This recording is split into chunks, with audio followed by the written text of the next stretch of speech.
ඉතින් මොකද වෙන්නේ? කට්ටිය කොහොමද ඉන්නවද?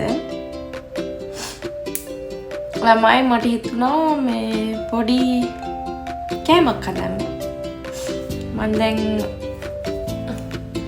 දැන් තමයි වැට්ටේ ගිහලා පොඩ්ඩක් මේ ෆ්‍රී එකේ ඉඳලා ආපහු යථා තත්ත්වයට පැමිණියේ ළමයි. ඉතින් කින්දා මට හිතුණා පොඩි කෑමක් හදලා බලන්න. මේක මං ඉතින් හැමදාම වගේ හදනවා සතියකට දෙකකට වගේ සැරයක් හදනවා. මට හිතුණා මේ පාර ඔයාලත් එක්ක බලන්න. අපි හදමු රෝල්ස් අද. හැබැයි ළමයි මේක මේ බේසික් අර මේ හදන හරිම විදිය නෙමෙයි. මේක මම අර ශනික පටස් හදලා ගන්න ක්‍රමයක්. ඊනම් බලමු අද කොහොමද කරන්න යන්නේ කියලා. තව දෙයක් ළමයි මම රොටි අනානේ ඉන්නේ මේ වෙලාවෙත් ඉන්න හදිස්සියට හදන කෑමක්නේ. කින්න මං කරන්නේ මේ වගේ මෙන්න මේ පරාතයකින් තමයි මම රෝල්ස් එක හදන්නේ. ඉතින් මේක දැන් පොඩ්ඩක් පෑන් එකේ තියලා රත් කරලා අරගෙන මම පෙන්නන්නම් කොහොමද කරන්නේ කියලා. ඉස්සෙල්ලාම දැන් ඊට පස්සේ අපි ෆිලින් එකට ඕනේ දේවල් ලෑස්ති කරලා ගන්න ඕන ටක් ගාලා.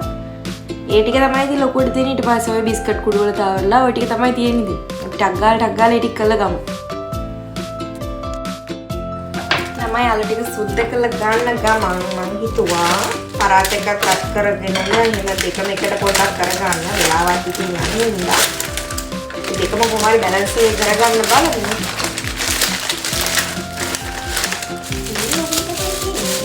මේක මේ වගේ පීසස් එකයි ළමයි පහක් කියන්නේ මේකෙන් හදන්න පුළුවන් ළමයි රෝල්ස් 10ක් එක පැකට් එකේ. අපි try එකක් දෙමු.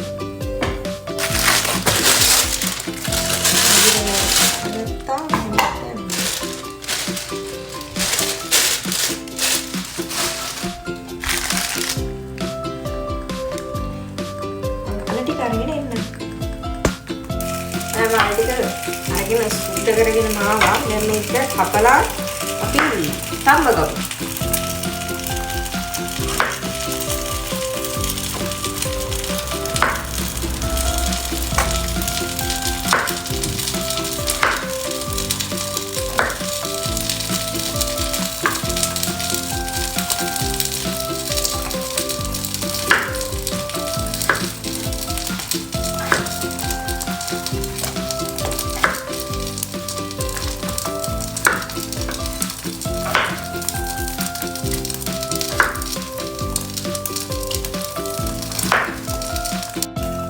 අර ටික ළමයි ටැබ් දෙන්න තියෙන්නේ. මේ අතරේ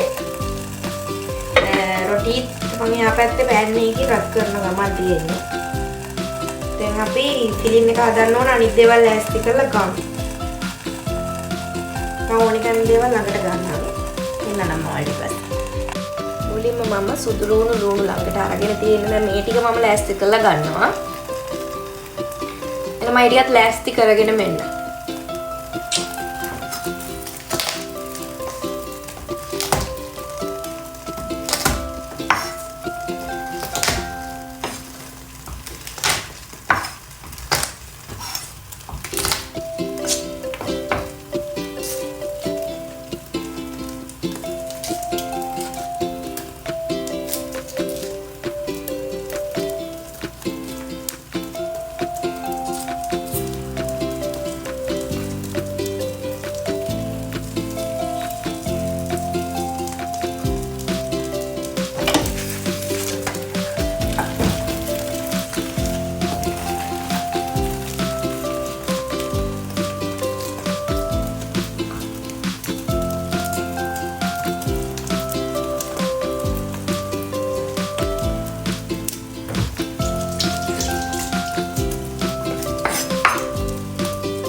ඉතින් ළමයි මම මෙන්න මේ වගේ මේ ටික ලෑස්ති කරලා ගත්තා. මම ලුණු වර්ග දෙකකින් අරන් තියෙන ළමයි මං ගාව මේ ලුණු මේකෙන් භාගයයි මේකෙන් භාගයයි වෙන වෙනම ඉතුරු වෙලා තිබුණා. ඉතින් මේ දෙකම මං දැන් මේකට මේ ෆිලින් එකට පොඩ්ඩක් ලුණු වැඩියෙන් දාන එක හොඳයි කියලා හිතෙන හින්දා මං කපලා ගත්තා. මේ අතරේ අල එකක් තැම්බෙන ගමන් තියෙන්නේ ආය පෑන් එකේ මේ රොටි එකත් රත් වෙන. දැන් ෆිලින් එකට ළමයි මොන හරි ඕනේ නේ. මං දා ගන්නවාද සැමන් මේක. මේකින් දෙක දානවා. ආය මං විතර නම් දාන්නේ නැහැ ළමයි. හැමදාම ඉතින් ඔක දාලා කනවනේ විතර තේරුමක් නැහැ. මං ෆිලින් එකට සැමන් විතරක් එකතු කරගන්න හිතුවා. අපි බලමු. මම සැමන් ටිකනේ කඩලා මේකට දාගෙන ඉන්න. ඕකේ මම සැමන් කඩලා අරගෙන ආවා. දැන් හොඳට මම මේ සැමන් එක පොඩි කරගන්න. කියන්නේ අලත් එක්ක මේක මික්ස් කරගන්න ඕනේ. ඊන්න මම මේක පොඩි කරගෙන එන්න. මේ විදිහට ළමයි මම රොටි ටික මේ හදලා අරන් තියෙන්නේ. ඔයාලට දෙයක් කියන්න බැරි වුණා ළමයි. මම වීඩියෝ එක කරා මේ වීඩියෝ එක මොකක්ද වෙලා මේ ඒ ටික රෙකෝඩ් වෙලා නැහැ. මේ පරාත එක මම රත් කරලා ගත්තා නම් එතකොට දැන් තනි පරාත එක මේ පොඩ්ඩක් රෝල්ස් එකට ඝන වැඩි. ඒකින්ද මං හිතුවා පරාත එක දෙකට මේ විදිහට වෙන් කරලා ගන්න. එතකොට මේ දෙකම එක පරාත එකක්. මේ දෙකට වෙන් කරාම මේ අර තනි රෝල්ස් එකක් ඔතද්දි මේ ඝනකම අඩුවෙන් ලස්සන රෝල්ස් එක හදා ගන්න පුළුවන්. ඒකින්ද මම දැන් හදන්නේ මේ ෆිලින් එක හදන්න. මම ෆිලින් එක හදාගෙන ළමයි ෆිලින් එක මං හැදුවා. මේ විදිහට තමයි තියෙන්නේ. අපි දැන් මේ ටික අර පරාත එකේ ඔතලා ටක් ගාලා හදලා ගමු. මම ඒ ටික ඔතාගෙන මෙන්න ළමයි වෙලා යනවන්නේ නැත්තම්. ළමයි මම දැන් රොටි වල මේ ටික මේ ඔතලා අරන් තියෙන ෆිලින් එක තවරලා. දැන් මම හදන්නේ බැටර් එකේ ගාලා බිස්කට් කුඩු වල තවරගෙන එන්න. එහෙනම් අපි ඒකත් කරගෙන එන්න. හරි ළමයි මේ තියෙන්නේ මම රෝල්ස් එක මේ විදියට මේ බිස්කට් කුඩු වල ඔතලා තියෙන්නේ. දැන් මේක බැටගමු.